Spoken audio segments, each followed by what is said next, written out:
So that is my sample activity. Then, gulayan sa paaralan, ang ato yung mag-focus din na mag-measure tas garden. Okay, so we have garden measurement.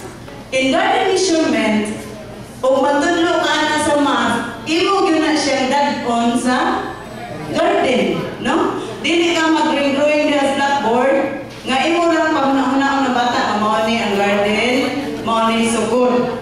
Bring the pupils to the real garden. Ato yun mo sa gawas, no?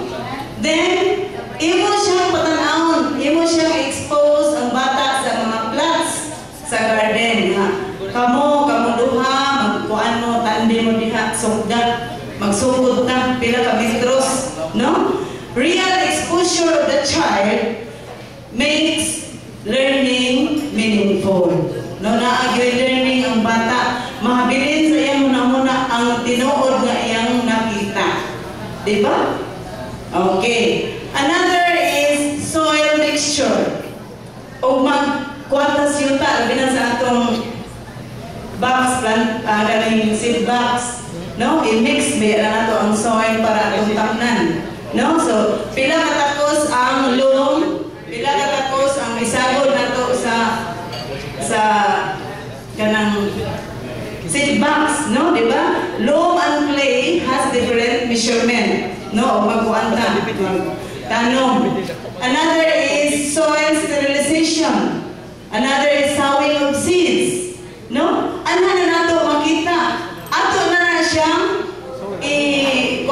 ang bata ato na siyang expose anang mga sowing of seeds. Imo siyang pakit-on yun sa riso. Nga imong isapon ito sa seed box. No? Bahikapon yun siya sa tinuod nga liso. No? Another is seed box making. Paghimo o seed box. Di ba, lasting yun as bata na magputol sa kahoy. Pilay sukod sa kahoy nga atong himuon nga seed box. Sila yun pasok dun, no? Para ang bata maka-learn na pinaagian ng measurement, makahimos ng sukod sa sakto yun nga sukod accurate, no? Kaya mathematics involve accuracy in measurement. No, kaya sa pagtakdo ang mga pinutol o dili accurate ang measurement. Okay, another A is example. An eggplant garden is in the form of a square. If the side is 18 meters, what is its perimeter? So imo gyud na siyang makita dito sa garden site. O imo kong i-explain nga maoning atong garden site, maoning sukod, no? Another is analysis. We have to simplify the problem. Of course, the formula in finding the perimeter or the formula of your problem, mauna gid gyapon tong formula. Di na to mausab, no? What is asked in the problem, or what are the given numbers? What are the operations used? Maupitaw na sa drill, kana yung 4 fundamental operations ang atong isigig yung drill kada adlaw. No? Kaya ang bata, dili gyud malimot sa 4 fundamental operations. Okay? Ang 3 times 4, dili na mausab ang yung answer.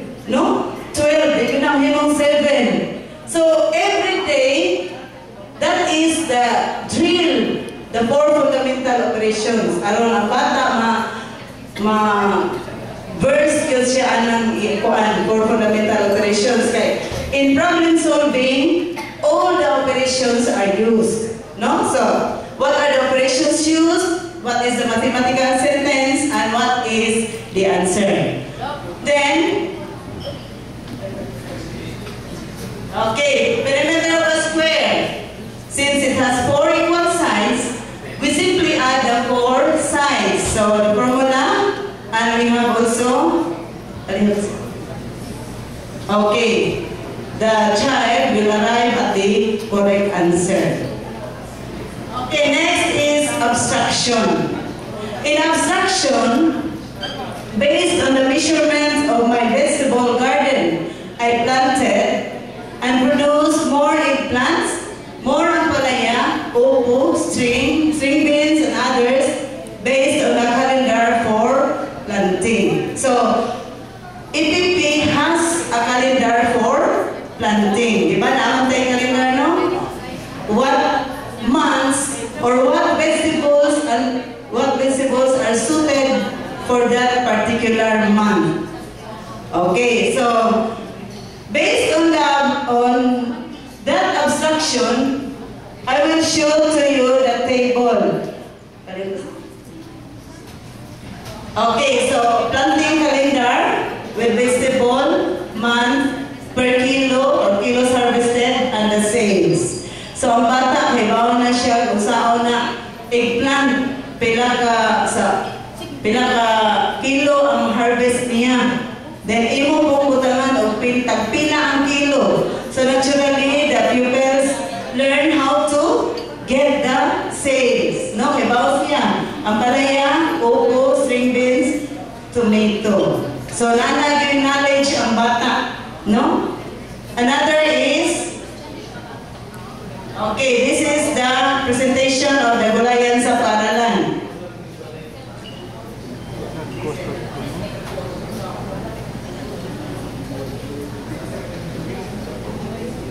Okay, these are based on the planting calendar. Another A is application. So, still the problem, illustrate the estimated perimeter of your school garden and the expected vegetable to be planted suited for the kind of soil in your area. No? So, nana sa bata, kamao ng bata anak, no? Tagaan na mo siya o problems nga iyan ang pwedeng i-mano-mano. Kamao na gid siya, no? Kay inyo naman i-apply to pag-activity analysis. So, naturally, in the application, ang bata, kamao na mo gamit atong mga formula. Okay. And be sure to apply organic fertilizer to have a good harvest. Okay, so that's all of my presentation. Thank you very much. And move on to my partner, Mrs. Jorenda Ensenko. She will share with you her best practices in Lamentac Norte Elementary School. Thank you, Ma'am Ness. Good afternoon to everyone present at Cebu Business Hotel. Good afternoon. Good afternoon. Okay. Before sharing with you what's in our school for being one of the awardee for the Best Gulayan sa Paaralan Program Implementer, I'm going to say thank you to the sponsor from the Department of Agriculture, Region 7, and for Ma'am Rose Godinez for making this seminar possible. So welcome to our Gulayan sa Paaralan sa Lamentac Norte Elementary School, Medellin District. How this program being implemented in our school.